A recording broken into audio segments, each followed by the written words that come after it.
We have more for Your Ears Only. I'm David Alpern. I'm Melissa Exelberth with a quote from the news. "It's going to be all right, sweetie. I just want you to know I love you." That was Decatur, Georgia school clerk Antoinette Tuff talking a heavily armed man into surrendering after trading shots with police, but before any student or adult was hurt. Also last week, two Spokane teens robbed and beat to death an 88-year-old World War II veteran. And Australia's former Deputy Prime Minister Tim Fischer blamed U.S. gun culture for the shocking fatal shooting by three teens of a young Australian jogging in Duncan, Oklahoma the week before. Now this. I apologize to my staff.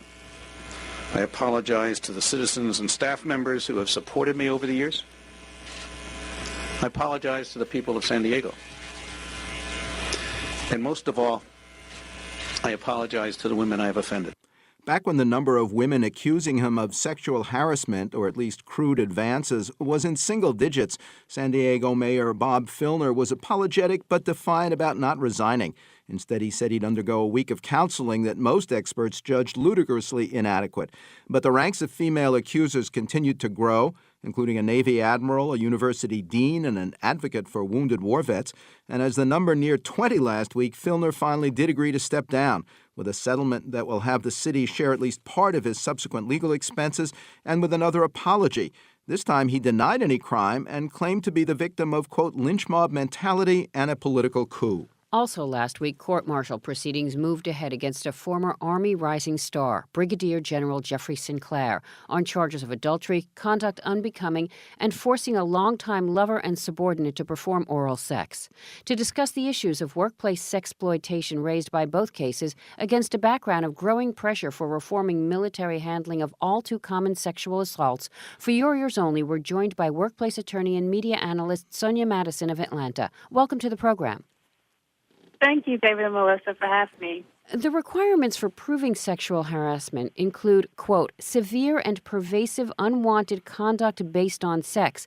Does it seem to you from what the women involved have described that Filner's follies did rise to that level of offense? Yes. I mean, you had the initial person who filed the lawsuit, and she articulated several instances of sexual advances, calling her his future wife, of wanted to consummate their future marriage and touching and groping her. And with 16 to 18 people then coming out afterwards, I don't doubt they would have been able to show repeated, pervasive conduct that was unwanted. In some other recent cases of politicians behaving badly, it's been suggested that some of the younger women involved were eager for the attention and even the subsequent publicity. So I assume you were not surprised that the more senior and really highly placed women Filner hit on were not eager to come forward with complaints. No, I wasn't. And in fact, some of the women that you mentioned that were part of the military personnel, they were previous victims of sexual assault. And they even said, we didn't come out initially because we were already wounded and hurt by the initial assault that we received, and we thought that this person was an advocate on our behalf. And when he proceeded to disrespect us and do inappropriate conduct towards us, it just shied us away or prevented us from coming forward because of that fear that was already initially there. Having charges of sexual harassment on your record is clearly a negative for future hiring, but is the same true for a record that shows you complained about such behavior? Well, usually you're not supposed to, as an employer, you're not supposed to know if someone filed a claim for harassment or discrimination or any of the like. Whereas if you are someone who's been accused and you were terminated, usually a employer is going to ask, why were you terminated, and something like that may come up. Or if they seek a reference from your previous employer, that information may be forthcoming. But even if your potential employer finds out, you are protected against retaliation. And while I can understand a lot of applicants may feel as if, well, will I be able to prove it? Because the Supreme Court just recently issued a case saying that if you want to show retaliatory harassment or retaliatory conduct based on harassment, you have to show that is the sole reason why you didn't get the job or you didn't get the employment action. And so it may be difficult, but yet there is some protection for those who have filed the charge for harassment and then want to seek additional employment elsewhere. What is the best way to make a complaint of that sort, and what do you need in terms of records or evidence? Well, if you are in an employment setting that is not the military or does not public employer, then you should first contact your human resources or contact your supervisor, letting them know of the conduct.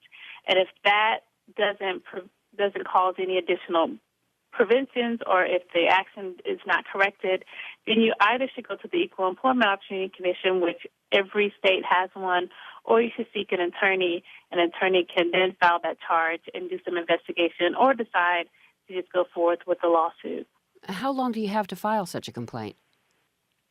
It will depend. If your state has discrimination or anti-discrimination statutes, you could have up to 300 days. If your state doesn't and you're going to file in the federal law, you have 180 days from the time the harassment occurred. So the minute that you know, I'm being harassed right now, the clock starts ticking. Now, if the harassment continues, you can then say, well, this was an ongoing thing, and you can use all of it, even if it's past the 180 or 300-day mark. But if it's just one instance, which usually won't rise to the level of harassment, then you have until the time that incident occurred to file your claim.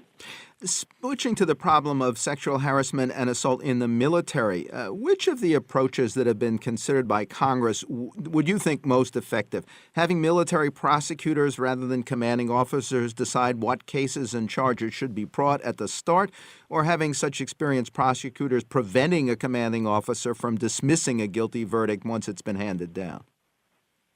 If it's dealing with harassment, kind of like the workplace harassment, I do think it's best to then have the commander so that they can try to dissolve it internally and then take some sort of corrective action. But if you're talking about assault or rape, you really have to balance what's best for the victim versus what's best for the military. And in this instance, if I was a victim or if I'm trying to make sure other people do not have to go through such things, that I would rather go to a uniformed prosecutor. I'd rather it get such crimes like that outside of the whole military or outside of the area that is being conducted, get those third parties involved, because it is a very serious crime. And you're talking about victims who have been internally hurt, who are going to continue to suffer psychologically, and who have just had their rights completely invaded. Sonya Madison is a workplace attorney and media analyst in Atlanta. Quote from the news, "It's all about a crappy thing that didn't work. Damn bugging." That was an increasingly distracted and distraught Richard Nixon on the Watergate break-in that a year later would lead to his resignation in one of the last of his White House tapes to be released. Elsewhere in the recordings, he speaks of West German leader Willy Brandt as a jerk and sneers at American Jews more loyal to Israel than to the U.S. Next, sing you sisters Liz and Ann Hampton Calloway on their performance together and apart for Your Ears Only.